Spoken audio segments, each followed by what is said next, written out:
Throughout history, people have fought for their human rights, even when it wasn't popular or even allowed. Slavery, women's suffrage, gay rights movement, even radium use and smoking. Fighting against these wasn't popular and often not legal, but people did it anyway because it was the right thing to do. And history smiles upon them for it. Daniel, the environmental rights activist who was found to have tampered with votes that would have enacted a new drilling policy in Bostonia, should not be prosecuted for his actions. He says that he did it because the environmental impact of the drilling policy would have been just too great, and he's right.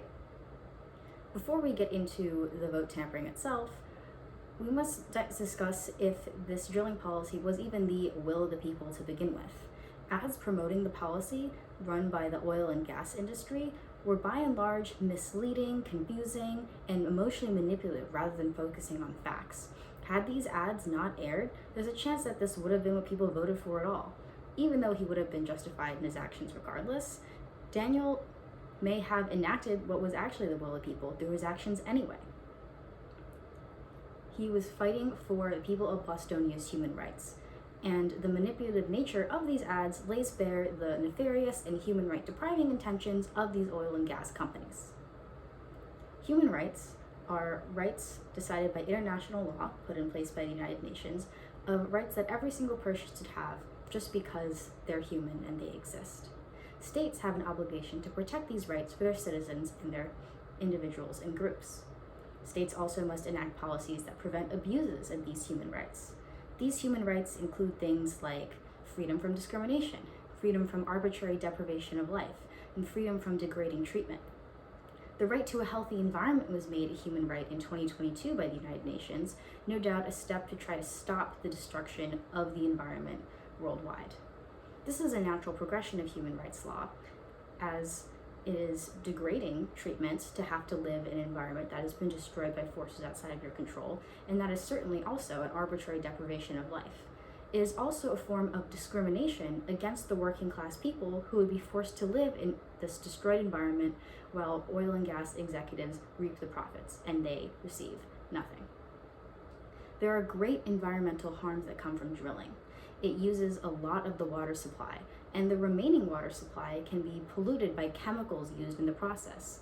Fissures and cracks in the earth caused by the force of the drilling can cause the very gas and oil being harvested to leak into the water.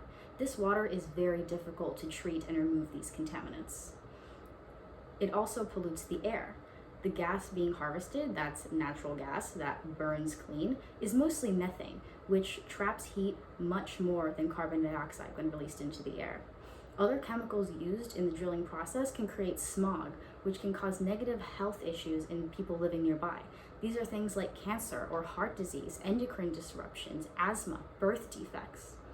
Drilling sites being active means that there will also constantly be trucks, light, and activity near these sites, disrupting the quality of life of nearby people and wildlife. Spills of oil or gas leaks can destroy environments like beaches forever and kill off wildlife and plants forever. While this is done for the greater good, it would be wrong of me to not recognize the job loss in Energia. I have the greatest sympathies for those impacted by these losses, but unfortunately, in this case, the negatives outweigh the positives when it comes to not enacting the drilling policy. Job loss does create strife, but environmental loss cuts much deeper. We only have one Earth, so it must be prioritized in this situation. Also, the job loss only negatively impacts Energia, whereas the drilling policy's environmental impact would affect all of Bostonia. It simply just affects more people. Not enacting drilling in Energia also starts the longer-term process of shifting the societal factors that cause people in Energia to have to rely on these environmental destroying jobs.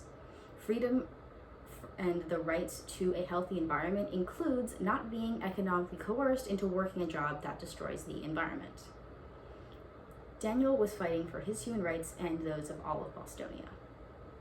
Doing something against the law for the greater good isn't easy. Daniel fully knew that he could be caught and prosecuted, but he did it anyway. That's how important it was. People across history, those who have fought in the Haitian, American, French revolutions, have done much worse for their human rights. They have killed, they have done is needed by any means necessary to keep their human rights, and they are worshipped as leaders and paragons of freedom. Daniel was not violent. He didn't hurt anyone. The most violent thing he could have done is gotten a paper cut on his hand from accidentally cutting himself on the vote ballots. People have done much worse for their human rights, and we worship them. Daniel didn't hurt anybody. I think we can forgive him for election tampering.